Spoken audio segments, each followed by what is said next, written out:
ദൈവനാമം മഹത്വപ്പെടുമാറാകട്ടെ. സമാധാന സന്ദേശത്തിലൂടെ എന്നെ ശ്രദ്ധിക്കുന്ന എല്ലാ പ്രിയപ്പെട്ടവർക്കും വീണ്ടും വരുന്നവനായ ക്രിസ്തുയേശുവിൻ്റെ നാമത്തിൽ എൻ്റെ സ്നേഹവന്ദനം.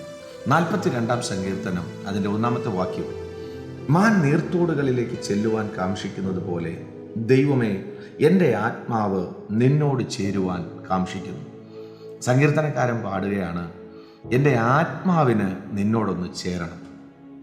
നമുക്കൊക്കെ ആഗ്രഹമുണ്ട്, നമുക്കൊക്കെ ദാഹമുണ്ട്. എന്തിനുള്ള ദാഹം?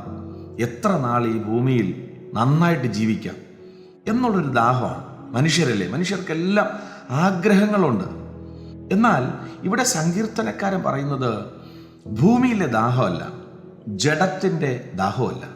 ഇവിടെ പറയുന്നു ആത്മാവിനൊരു ദാഹമുണ്ട്, അത് ദൈവത്തോട് ചേരാനുള്ളൊരു ദാഹമാണ്. പ്രിയരെ, നമ്മളിവിടെ ആയിരിക്കുമ്പോൾ ഇവിടുത്തെ ദാഹം തെറ്റെന്നല്ല പറഞ്ഞതിൻ്റെ അർത്ഥം.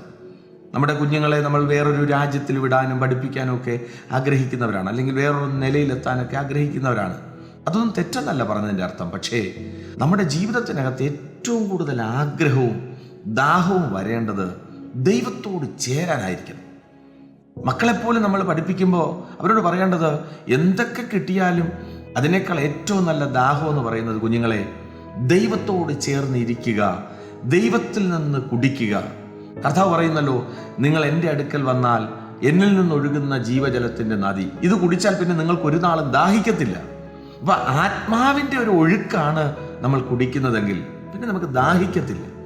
ഇതുപോലെ ഇവിടെ സങ്കീർത്തനക്കാരൻ പറയുന്നു, എൻ്റെ ആത്മാവിന് നിന്നോട് ചേരണം. ഇത് ഭൂമിയിലെ ദാഹമല്ല. അതിൻ്റെ തെളിവ് അതിൻ്റെ അടുത്ത വാക്യത്തിൽ പറയുകയാണ്, എൻ്റെ ആത്മാവ് ദൈവത്തിനായി, ജീവനുള്ള ദൈവത്തിനായി തന്നെ ദാഹിക്കുന്നു. ഞാൻ എപ്പോൾ ദൈവസന്നിധിയിൽ ചെല്ലുവാനിടയാകും. അതൊരു വെമ്പൽ കൊള്ളുകയാണ്.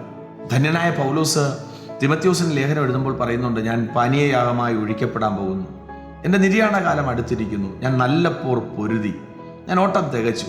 നോക്കിയേ, ആ ലാസ്റ്റ് സ്റ്റേജിൽ പോലും പൗലോസ് സന്തോഷത്തോടു കൂടി മരണത്തെ മുഖാമുഖം കണ്ടിട്ട് പറയുകയാണ്, എൻ്റെ നിര്യാണകാലം അടുത്തിരിക്കുന്നു, ഞാൻ പൊരുതി, ഞാൻ നന്നായിട്ട് പൊരുതി, എനിക്ക് ഒരു കിരീടമുണ്ട്.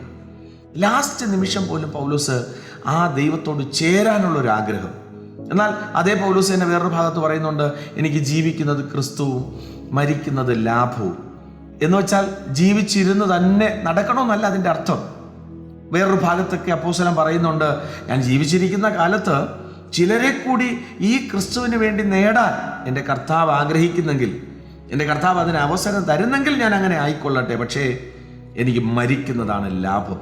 ഒന്നുകൂടെ പറഞ്ഞാൽ, എനിക്ക് യേശുവിനോട് ചേരുന്നതാണ് എൻ്റെ ലാഭം. എന്നെ കേൾക്കുന്ന പ്രിയരെ, നമ്മളൊക്കെ ഇവിടത്തെ ദാഹത്തിന് വേണ്ടി, ഇവിടത്തെ ദാഹം ശമിക്കാൻ വേണ്ടിയിട്ട് എന്തെങ്കിലും കുടിക്കാൻ വേണ്ടി ഓടുന്നത് പോലെയല്ല. ആത്മീക ദാഹം തീരാൻ വചനം നിറച്ച് കർത്താവിനെ കണ്ട് ആ നിത്യതയ്ക്കകത്ത് കയറാൻ, നിത്യതയ്ക്കകത്ത് പ്രവേശിപ്പാൻ ദൈവം നമ്മെ സഹായിക്കേണ്ടതിന് വചനത്തിനകത്ത് നിന്ന് ഭൂമിയിലുള്ള ദാഹത്തേക്കാൾ ഉയരത്തിലുള്ള ദാഹത്തെ ചിന്തിച്ച് ആത്മാവിൽ സഞ്ചരിപ്പാൻ ദൈവം കൃപ ചെയ്യട്ടെ. വിശ്വസിക്കുക, പ്രാർത്ഥിക്കുക. ദൈവം വിശ്വസ്തൻ. God bless U.